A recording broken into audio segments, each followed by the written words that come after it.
ngai sur les toko ta politique tout la réaliste internet ezo ko sabate belende to le musiko les 31 vous a les vous a les 31 vous a to linde makamwe sala mabie si focal na lobango déjà en 2004 bozo yimba bien élection en 2018 au beta sur internet na ibisa bino il y a 5 ans il y a 4 ans en 2013 na dilondoli na petit na beaucoup ndola na invité to kundura petit to ba bossa na français comme Michel Lingala Flavien Akin na loba ke élection en 2018 bo menaçanga na yana sala émission na dilondoli na lobi il y aura pas de révision constitutionnelle il y aura pas de troisième mandat pour Kabila na loba na bino ngona poto mais Kabila reste au pouvoir jusqu'aux prochaines élections na loba Congolais nini lelo azana millier ya jeune président de France Emmanuel Macron.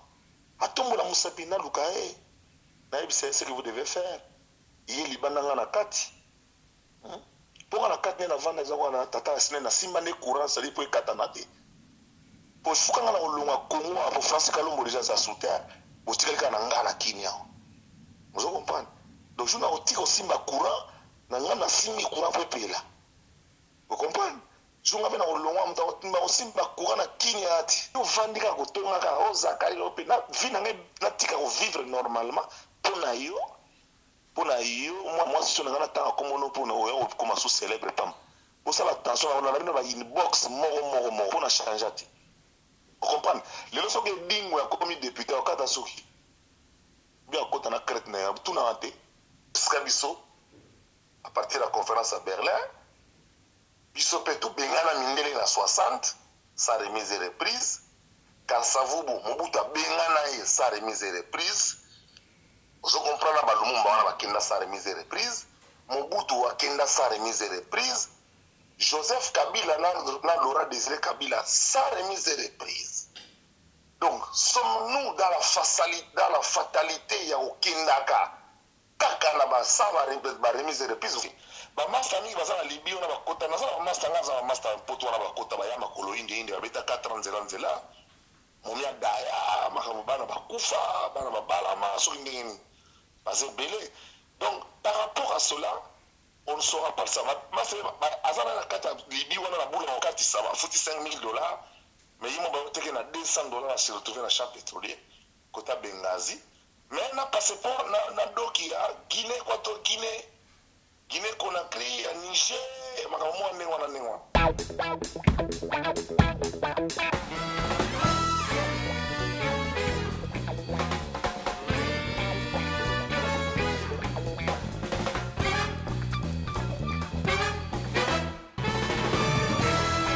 Nouvelle émission Congo-Mukili.net. Veut dire au boy au Sali Mukili na yo quoi. On a bloqué Paris déjà. Donc, nous recrutons des journalistes, que ça soit présentatrices ou présentateurs. Voilà, venez nombreux. Yomutore Vaka, co-présenter émission.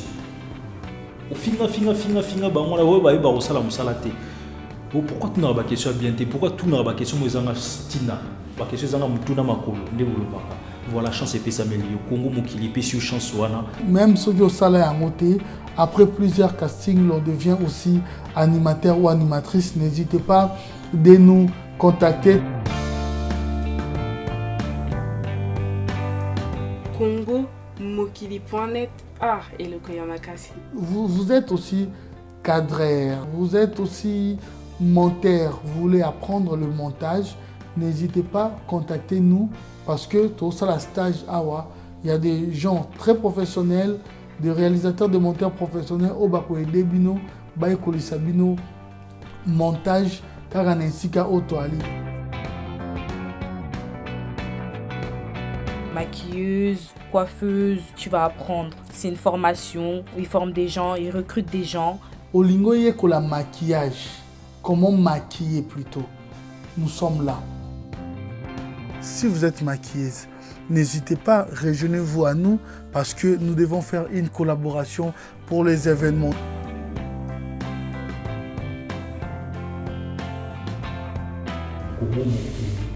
Encore et toujours, c'est une question d'organisation et de professionnalisme.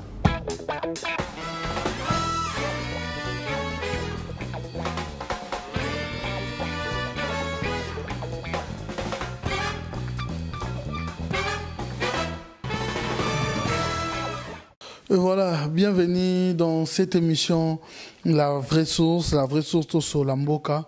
La vraie source a le réel plaisir pour vous de faire intervenir une fille, un confrère bien sûr, mais ça fait quand même un bon temps qu'il s'est lancé dans la politique. Il évolue trop bien.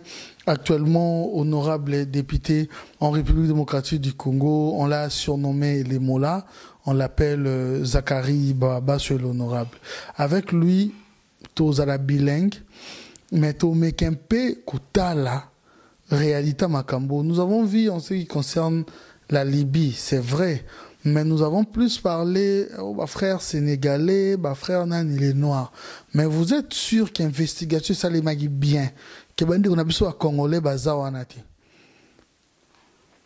Est-ce que ndeto otala nga boye cousin nga mo pa ko zala wana te? Alors gouvernement en République démocratique du Congo ezoloba nini? Est-ce que ambassade na biso na Libye bakendaki sur place ba vérifier bamona ke badine fils ya mboka na bango baza na embuscade wana te? Des fois ça fait mal, c'est quand même la honte. En nos jours on a una linga blo a bongo bon. Bon, on a quand même comment est-ce que na reçoit solution nango idée nangé zanini parce que vous avez attendu ces bons moments que je puisse en parler, mais on aura l'honorable Zachary Babaswe en ligne. Pour le moment, Azan à Japon, nous allons savoir aussi réellement qu'est-ce qu'il fait au Japon, le pourquoi de son séjour au Japon, son intervention par rapport à ce qui se passe actuellement. Vous savez, vous aimez bien Koyo Kaye dans des différentes interventions et aujourd'hui, on s'est dit de faire intervenir l'honorable Zachary Babaswe. Il est déjà en ligne avec nous. La technique nous signale à qui j'ai dit bonjour honorable. Ouais, bonjour déjà parce qu'il est 2h du matin ici. Il est 2h du matin à Tokyo. Ah bon? Voilà, 2h30 exactement à Tokyo. Il est déjà 2h du matin. Oui, bien sûr, vous êtes à Tokyo. Nous allons plus en parler, développer. Mais je vais souhaiter qu'on soit bilingue parce que bandego msusu bakoli na ba États-Unis balobara anglais bamsu no amboka msusu mais langue maternelle oya patrie oya renisaka biso ezaka lingala oyo lobango tina indusa oyo lobango malamu oyo permettra de communiquer plus précisément dans les Congolais de partout. Mais avant tout, on doit d'abord savoir santé. Il y a honorable Zachary Babaswe. Comment vous allez? Tout se passe bien? Oui, tout se passe très très bien, sauf que j'ai eu un peu un problème de décalage horaire dans Mayak. Je comprends. Parce que dans la 8 heures, il y a différence. Oui, heure actuelle, il y a Europe, na Kinshasa, 8 heures de différence, c'est pas évident. C'est heure, il y a Moussala, quoi, pratiquement. Donc, dans la difficulté makasi entre kosi sabakam nazana awa et puis ko gérer makam namboka. Donc les namboka wazaso 14h sur 15h, je ne sais pas très bien. Mais il faut que gérer makam le Kinshasa, société zakuna, j'ai un personnel, j'ai un parti politique, je suis membre d'un groupe parlementaire, j'appartiens à une institution, donc il faut gérer tout ça, famille, makam to belé, donc nazola là difficilement en tout cas. Donc ça que dans la awa. Quand il est 4h du matin, mais entre-temps, 8h, en même temps, 8h, 9h, il faut Zalibanda, donc, on a la peine à malongate, quoi. Ok, je comprends tout à fait, mais sans doute, je pense que vous êtes sans ignorer par rapport à ce qui se passe en Libye. C'est vrai, mais dit-on, la charité de bien ordonner commence par soi-même. Non, préféré, total en côté, na cadre, il y a Afrique en général, c'est vrai, l'Afrique noire, mais non, il y a particulièrement total en haut, il y a République démocratique du Congo. Qu'est-ce que vous en pensez par rapport à Makambo Ezoli Canal Libye? Si on a Makambo Ezoli Canal Libye, ceux qui sikoyo, ba Congolais, baza kuna, comment est-ce qu'on peut faire en sorte que ba Congolais wana balongwa na État wana? Est-ce que c'est à notre ambassade de contrôler qu'est-ce que nous devons faire ou comment est-ce que nous devons arrêter cette calamité actuellement qui se passe en Libye par rapport à l'esclavagisme de l'homme noir et des Congolais en particulier, supposons parce que je pense qu'ils n'en manquent pas quelques de nos frères compatriotes congolais en Libye.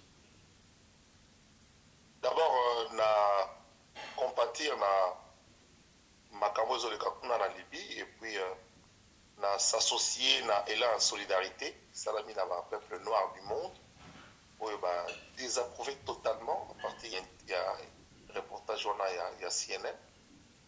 Il y a beaucoup de Congolais qui ont eu une poto, mais tous na poto wana. Congolais ont Sony qui est aux na séco populaire, Congolais qui ont Sony qui est na CPS, Congolais qui ont Sony qui ont la marche sans papier. Alors que tu as les Congolais qui ont 30 ans, qui ont 25 ans, sans papier, la poto est normal. Mais tant que Guinéens ont un sika, Camerounais ont un sika, ils ont manifesté comme sans papier, Congolais ont une forme, ils ont nous avons certainement beaucoup de nos compatriotes dans Kati. Il y a des Koufi na Kati Maï, ou Koufi na Obazab esclave na Kati Libye, ou il y a $5,000 par exemple, mais il y a TKI na $200. Bazali ebele. Et moi qui vous parle, ngai Zakari Mabasu, guerre na ngai na ba combattant na ba poto et banda wana. 2004, Zambazo talangai, bat va péter internet. Pas comme à vendre dans Mboka.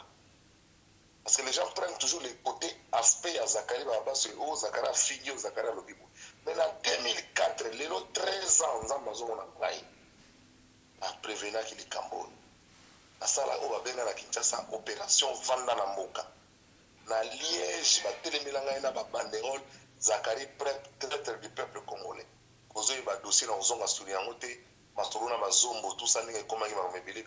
Mais c'était en 2004. J'avais senti ça.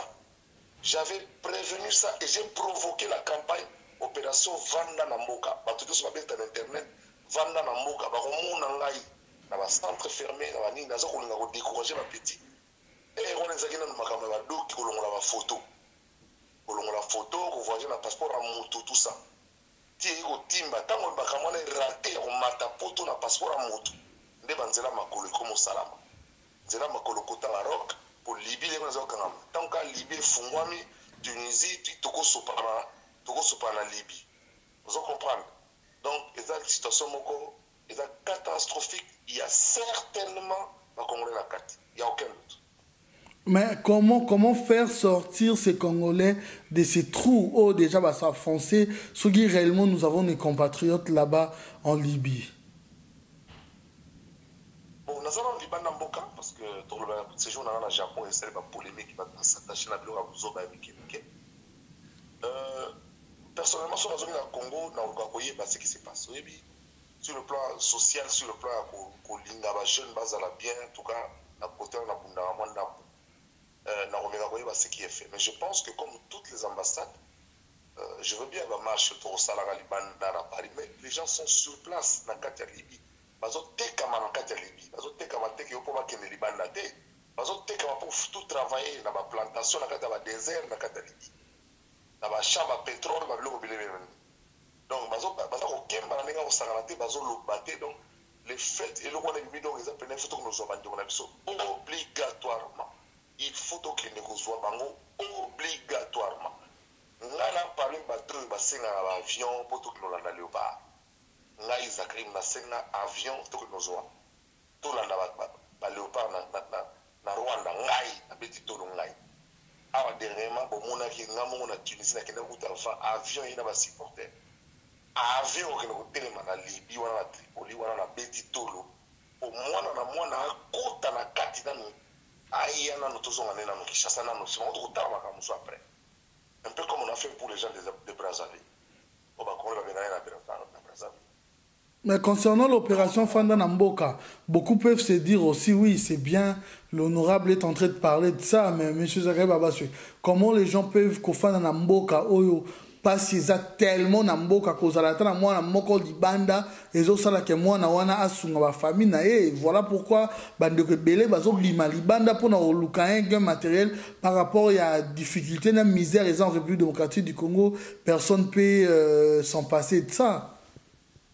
Oui mais écoute, on encourage pas que libanda trop oui c'est la faire na komina tembe na kokamwa na komina fait vert tembe combattre les résistants bazawana so ba mona poto lelo eza pona Zakari Babaswe courage alenga ona ya mututo nya tamiki mais Mikili, il est temps pour que nous puissions réfléchir sur la différence qui existe entre Bissot, na groupe ya Sénégalais, bandibo bateka bango babiki na batoa na tour Eiffel bani. Il est temps de se développer. Presque 10 millions de Congolais en diaspora libanais. Qu'est-ce qui se passe? L'Afrique en général est déstabilisée et particulièrement notre propre pays, le Congo. Il est déstabilisé. Nous vivons ce que nous sommes en train de vivre. Ce n'est pas faux. Mon émission à Zachary Baba, sur le Congo, on les appelle sacrifice.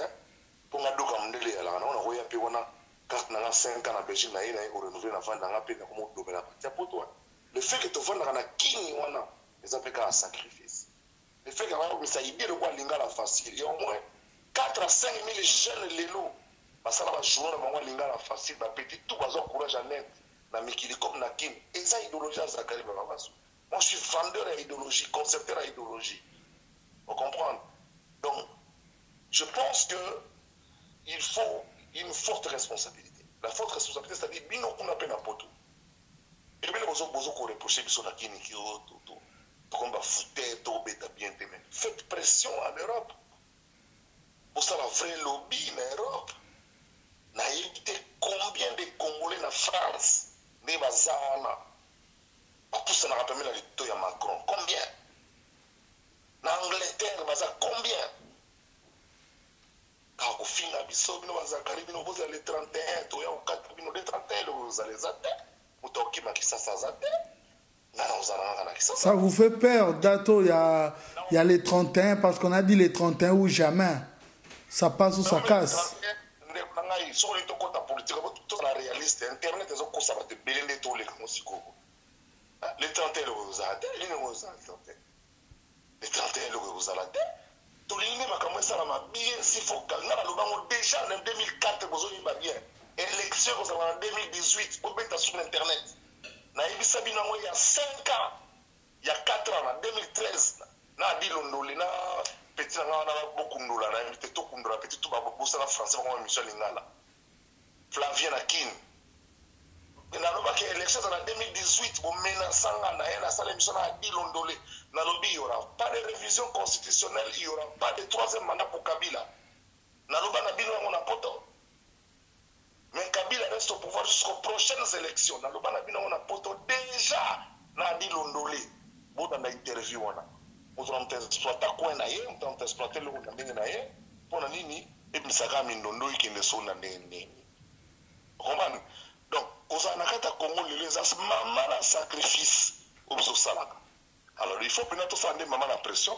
Mboke Telema, Mboke Sololama, pour te donner tout évoluer, on est normal. Voilà, donc vous dites, en ce qui concerne Banderonabiso, il y a Libye comme solution.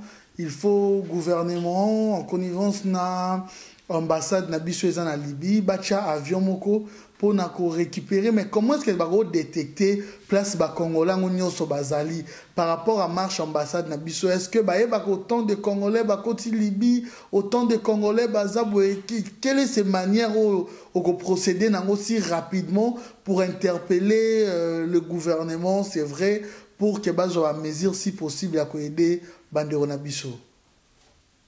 Non, écoutez, au moins même la France, on a nombre de Congolais banité l'ambassade.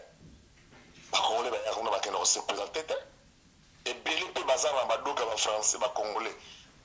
Mais bazar les Congolais, les Congolais, les Congolais, les Brazzaville, les Zambiens, les Bélé, les Badoka, nous sommes le seul pays au monde à avoir 9 voisins. Nous avons 10 dans le Soudan du Sud. Vous comprenez? Le seul pays au monde à avoir 10 voisins, RDC. Donc par conséquent, plutôt pas les Osaranate. Ma famille va à Libye, on a bakota, on a master poto on a bakota ba yama kolo indi abeta 4 ans là. Momia daya, makamubana bakufa, bana babala ma so ngini. Parce belé. Donc par rapport à cela, on ne saura pas ça. Azana na kata Libye on a la boule en kati ça va fouti $5 000. Mais il m'a dit qu'il y a $200 à se retrouver dans le champ pétrolier, côté Benghazi. Mais il y a un passeport, il y a Guinée, Guinée, Conakry, Niger, il est temps de m'encourager, mais il y a Vous comprenez? Avec la lingala, Swahili, Tchoulouba qui Congo, pour n'avoir retrouvé, va repérer. Donc je pense vraiment que non, ça, la maman, la pression, on va tout qui noki, pour la macamon. Au plus tard, vraiment, le 10 décembre, avion, donc, Paté Seméri, Lumumba, Neka na senga que nous avions beaucoup et nous avions beaucoup na Côte d'Ivoire, avion, on a fait quitter la Madeleine Muammar El Kadhafi, prêtre. Pour bailler Siko, Siko, ne va pas mais prêtre et moi, Kenda, pour Kadhafi, il prêtre, après, on est toi, Voilà, nous avons bien compris, mais avant de terminer trop tard ces jours, non, mais en l'ingation le 31, nous avons vu Félix Tshisekedi, plus des opposants qui se sont dit le 31 réellement. Qu'est-ce qui sera en ces jours réellement? Ils doivent revendiquer. Normalement, on doit respecter la Constitution. Ce qui, l'honorable Rosa a vraiment analyse sur le 31 décembre. Qu'est-ce que vous en pensez? Oui, mais écoutez, le 31, il y a une date, mais surtout, qui n'est pas bon, mais qui n'est pas bonne année, fête, il y a bonne année, il ne faudra pas non plus que les politiciens soient en otage. Si on a politicien, l'équipe militaire. Est-ce que ce n'est pas minimiser l'opposition congolaise? On a minimisé mon tout temps. L'opposition va congolais, rwandais, guinéen, congolais. Vous comprenez? Pourquoi tu as ça comme normal? On a proposé que tu aies Tshisekedi, vous comprenez? Donc, s'il faut dire à Kabila, c'est qu'il faut le dire dans le vis-à-vis, dans le baranaï, clairement. Quand on a le vrai opposant, et opposant, c'est ça, quand on a un Tony Pembeniawa, parce que on a des tests pour comment on blanchir série, et comment le rôle a donné, c'est-à-dire que moi, un pressing, net pressing, net, moi, vous voyez, c'est bien, pour mon propre comme un opposant, donc, vrai fac, on avait mis en opposition. Bon, on a bien un ministre opposition, il y a le modèle donc, de ce point de vue-là, on a le monté, et l'autre ligne dans le calme. Dans le calme, l'opposition a déjà obtenu ce qui est grand. C'est-à-dire que alternance au Salama, l'opposition a obtenu Yango. Il faut l'opposition va se préparer à l'élection pour tout pouvoir chaque fois et ça c'est la théorie des agrégats, la théorie de la rupture. On a thèse dans la partie dans un chapitre, on a thèse à doctorat pour moi, tout le monde master pour la côté de la boutique à Yoji. Mais je suis doctorant en histoire, la théorie de la rupture, c'est-à-dire qu'il n'y a jamais eu de passation de pouvoir dans la paix en RDC. Mindele Baye Briska Bisso, à partir de la conférence à Berlin, Bisso Petou Bengana Mindele na 60, sa remise et reprise. Kansavubu, Mobutu Bengana sa remise et reprise. Vous comprenez que Lumumba a sa remise et reprise. Mobutu a sa remise et reprise. Joseph Kabila n'a Laura Désiré Kabila sa remise et reprise. Donc, sommes-nous dans la fatalité, il y a Okindaka. Kaka na sa remise et reprise. Voilà, Zachary Barabacho est en train de faire une hypothèse. Dans notre thèse, nous allons porter sur comment faire en sorte que le Congo, nous allons rappeler tout le monde aux États-Unis, tout le monde en France, qui est président Pena Bimina Momina, au revoir, n'a parlé de la nation. C'est sur ça qu'on doit réfléchir. Et là, la diaspora a un rôle très important. Qui a au Canada, nous avons Zakari, tout le les 30, les 30, maintenant on a son mara, et on a député. On a comme député, Zakari, mais comme ça, député qui a comme Zakari pour un député. On a tout le monde a dit, tout le solo bien, au vent du côté, on vend du côté, tout solo. Entre temps, on a un problème, on a qui chasse pour la fête, il y a une fête. On a qui chasse la fête, on a la famille, pour avoir vacances. On a mis le logo, tout solo, tout vend, tout le monde a pu après. Ok, voilà. Parlons de votre séjour au Japon. Vous avez vu au Japon, tout le monde est à l'université. Waouh, c'est bien à Tokyo. Mais ce qui a plus aussi intéressé les gens, et bien dit un peu curiosité, allais-je dire, plus, Nayoji Yamamoto. Tu as évité idéologie papa Chéra bindeni Isaac Leloro zakuna tayelanga no biloko to honorable alinga s'est lancé na forme pour banda pour le béamba forme ngo ba saper mambe belé au salon à travers ton émission Feu vert mais la personne maintenant de l'honorable député na Japon le pourquoi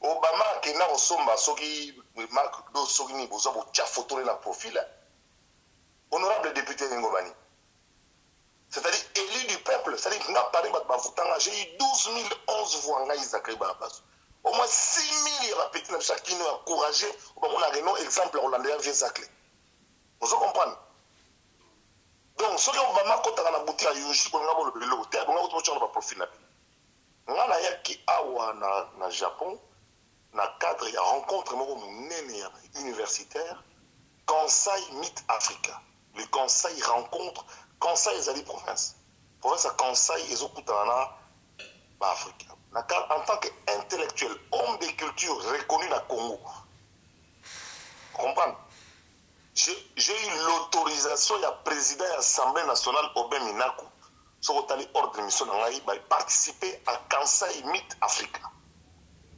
Dans cette conférence, j'ai parlé de la culture et du rôle de la culture dans le cadre du développement de l'Afrique sur le modèle japonais. Les Japonais sont en Zambie, au lieu qu'il y a un dimanche à la raté, les Japonais sont en Zambie,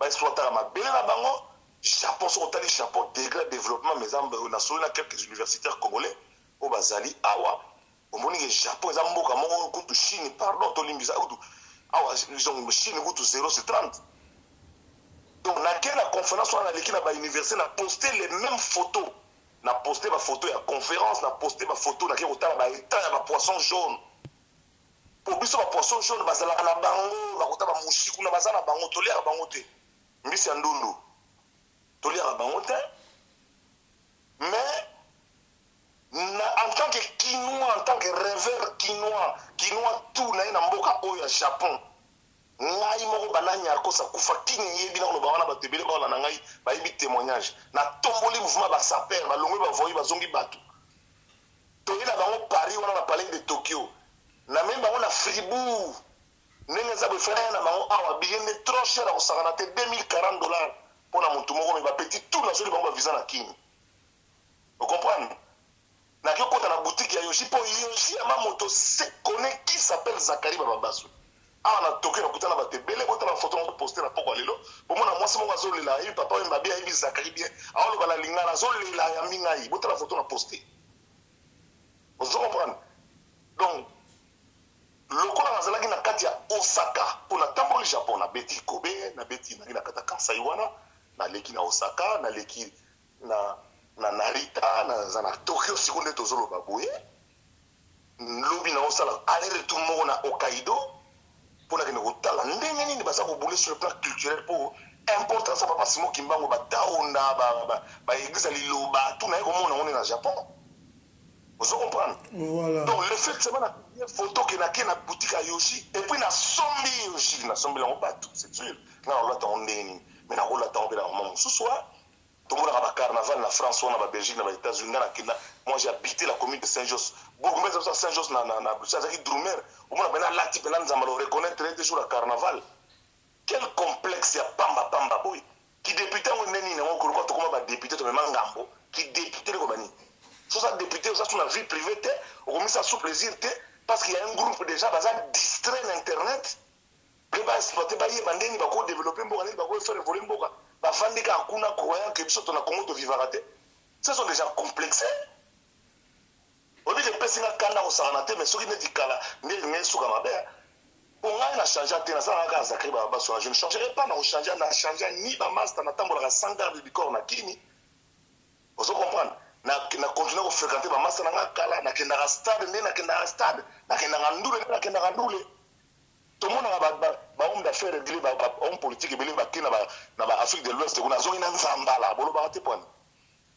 akia lati mama na nzambala bolo ba te tout le monde a pasteur belé ba kina soki mboka ni ba lati ba nzambala bake na Israël balati bikoti na mutu ya Israël alati koti lokola na Israël mutu alobaka te nga na ye na chapeau mboka ya yoji en tant que kinois on asala promotion masolo namona naki na koti na boutique ya yoji bambakasa na bangoto bobo baya koloba neti baneti baliko bamanke na ona biso bapiese oyi mpe bapiese wana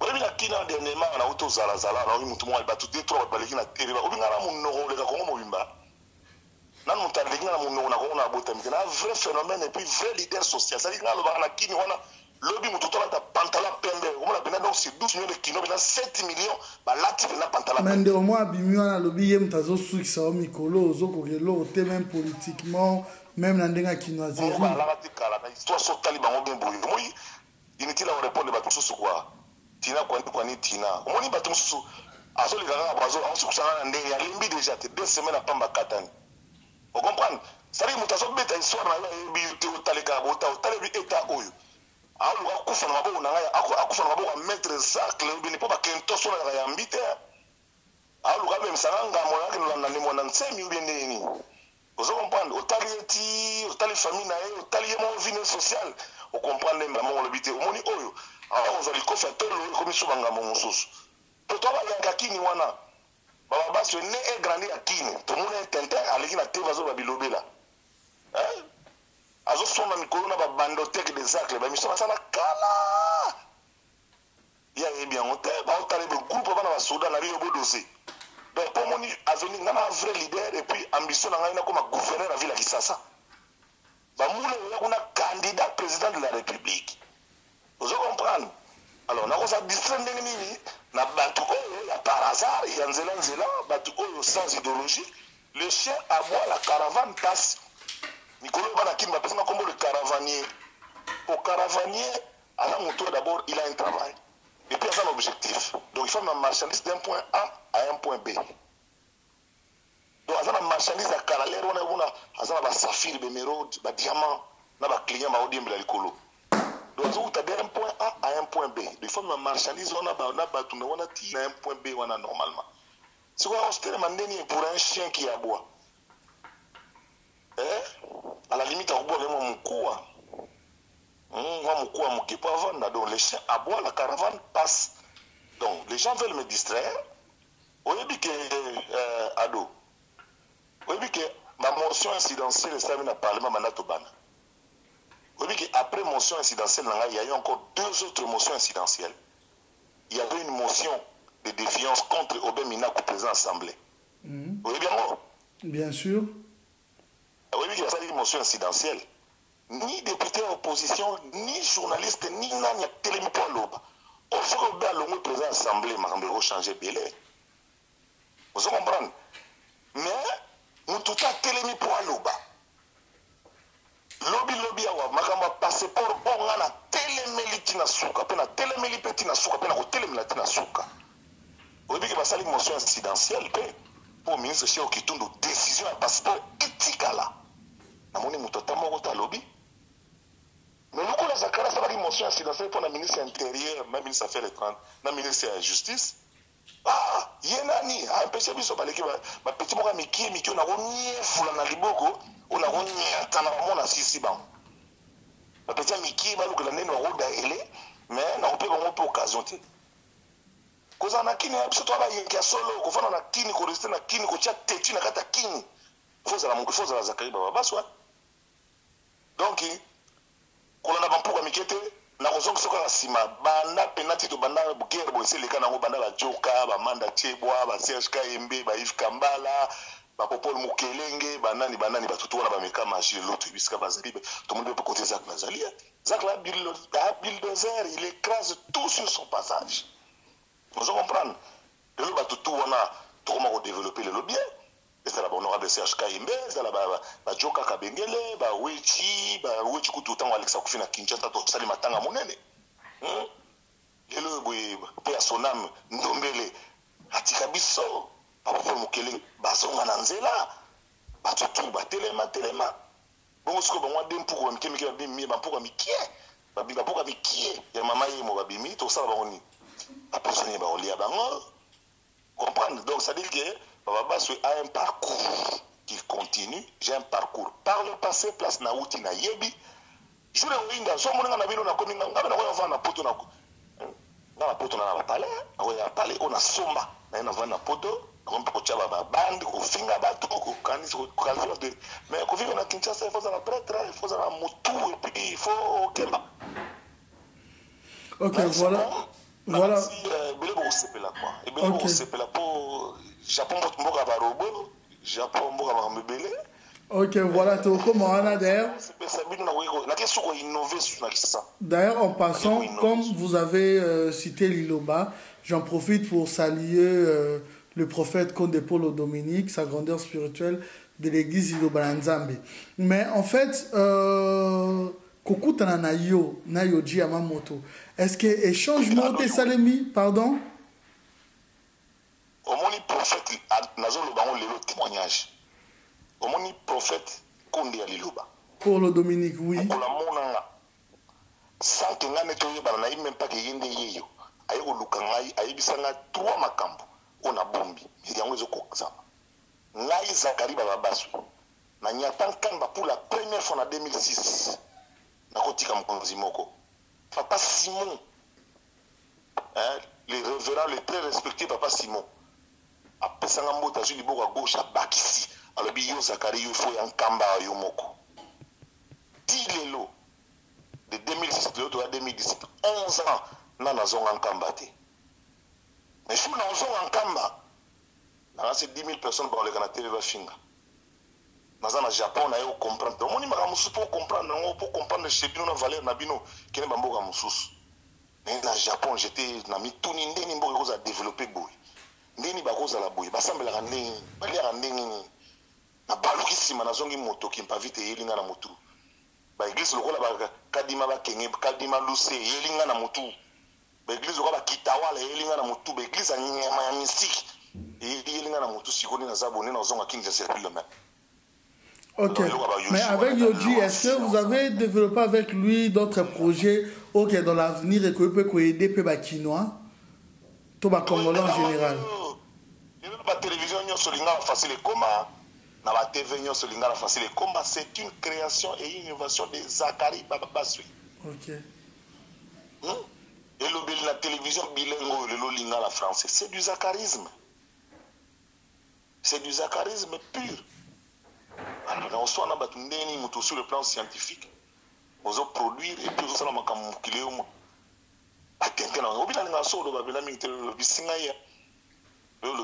je suis toujours le même, mon cher. Toujours on dirait c'est multiplié. Puis ça, je m'attrape pour connaissance des autres. Les députés les plus influents et les plus connus et les plus médiatiques, c'est Zakari Bababasu. Sur 500 députés, toi là, 500. Il y a Zakari Bababasu. Tout ça, il y a 14 millions de Quinois.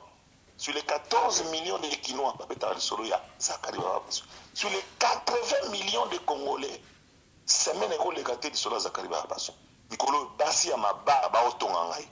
Bassi à ma barbe, Bazo posté, Bazo finga. Mais tu m'as sorti de la maille, j'ai moi ça m'a tout. Je veux une moi, c'est la peur de la photo, mon balné. Mon balné, Maga, Samon, Tobobo. Le rôle est à parler, nous sommes au public. Les femmes mariées, respectez vos maris. On a eu marié. Ma femme d'abord, on n'est jamais, nous on a WhatsApp, Facebook, on n'est jamais, donc jamais on met sur la balle.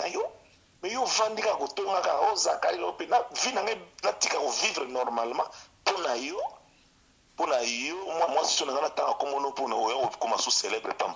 Pour ça attention, on a une inbox moro pour na changer. Vous comprenez? Les leçons que dingue comme député au Katasuki. Bien côté na crête na tout na raté.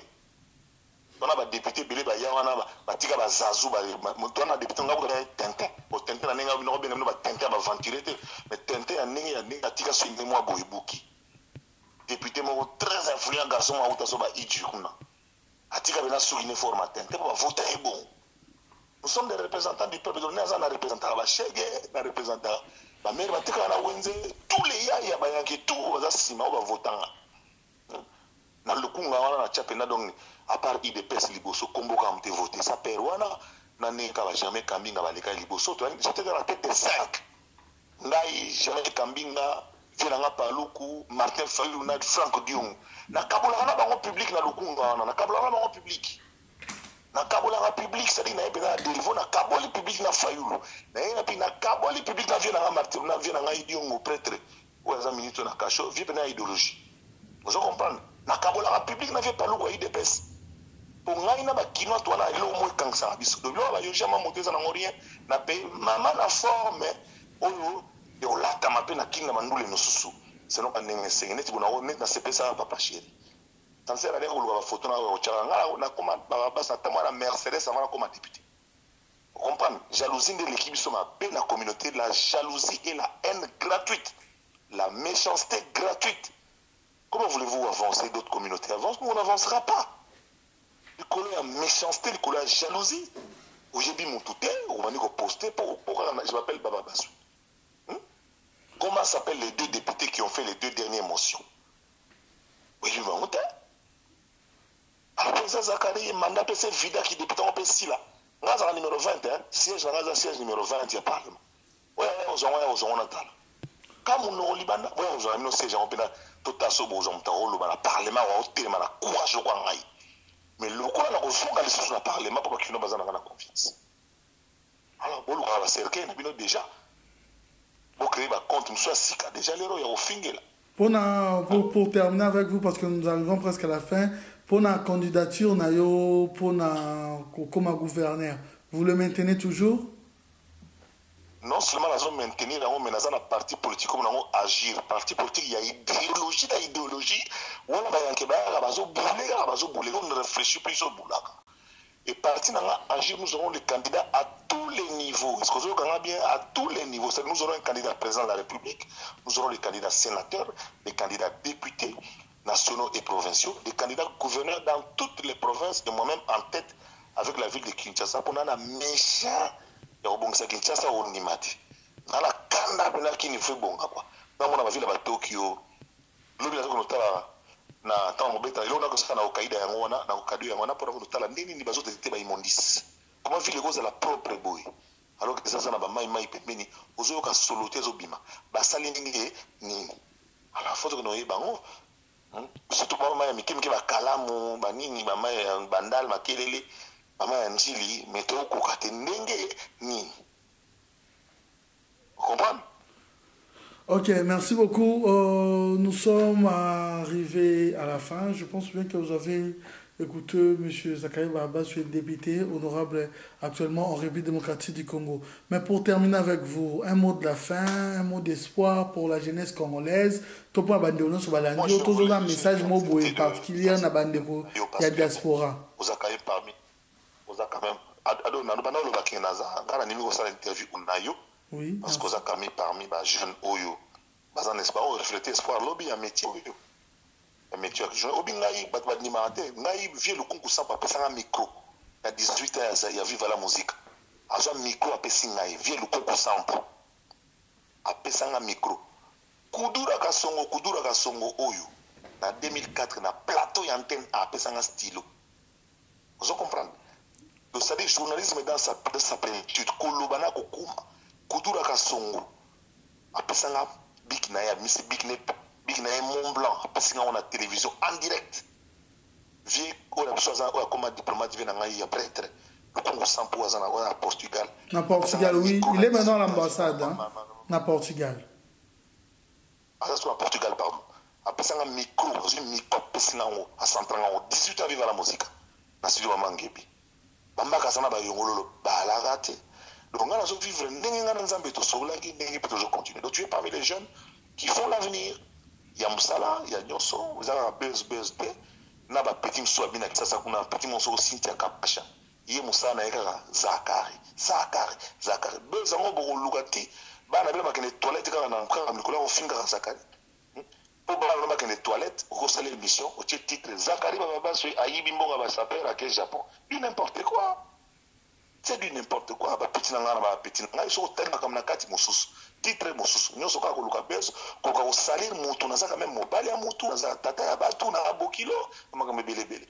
Mais là c'est un message à tout yebi. Vous comprenez? jour ezali na koguruta vena bamisu na prince bakogurutama na prince un jour bazela. Ok, merci. Un mot de la fin ou un message là-bas de la diaspora? Non, la diaspora, mon imino, diaspora, bon, bossa lobby. Bossa lobby, ça y est, on va s'en occuper, on va tout bloquer. Macron, pendant tant oiseau qui est moi, pendant Congo, la zaka, na tout na pendant, à part petit Macao, petit na Macao. Non, la petite en danger, faut me look na missi. Non, on tout petit en micolota. À part petit Macao, ouais, comme on a info perso. Congolais nini lelo, à un millier, il y a jeune président de la France. Emmanuel Macron. A tombo la Moussapina Lukae. C'est ce que vous devez faire. Il y a Libananga na kati. Pour la kati na vanda zawana tata sine na simane courant sali pour katanate. Pour fukanga na olonga Congo pour France kalombo déjà ça sauter. Pour tikalika na ngala Kenya. Vous comprenez? Donc je na otiko simba courant na ngana simi courant pour pela. Vous comprenez? Je ngave na olonga mta simba courant na Kenya ati. Oyo sango abetinga na kinga kati yo basalinga boyo basalinga bo pour vérité à vis-à-vis ba bomanga te ba melanga poani si faut ça tout vérité que non et a boyé et ça boyé vous comprenez alors bon tu au discerner surtout bino basa mabala vous en mbala bino vous fi mbala batu poani moi c'est un vrai chéri à le velote vous avez tout botika le wana c'est ça ngadi adi londolé na obosa na bino te. Toujours idéologie tigala que mon chimpamba avec un multiple impact na Paris wana mabele toujours Serge Kassanda et fait Sanjate Luxon Kangi parti ba ingano petit na kam samena to changer idéologie ndeni o ngam na na makambo ngam na tikila ngonani ya osakarati na Belgique échelle de tout la Gérard Kanabasau na Allemagne chancelier de Bundes mo konza balma tourner bazawana. Ouais, un beau tonton. Tout côté dans Londres, il y a Yves, papa, Yves. Vous comprenez? Oh, les langage n'a changé. Et le monde n'a pas qui baba souté. Et le monde qui député. Et le monde qui n'a été. Alors, voilà, le yéngé député, passer la qui Israël a été côté, on est en normal. Chez mon bébé moutaki, on a latin zamba, la fille de on est en normal. On a la côte à boutique à Yoshi pour n'a pas formé au député, du n'importe quoi. De n'importe quoi. Si ya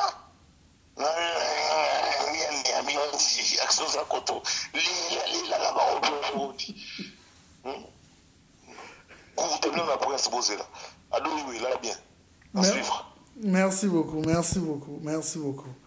Ok.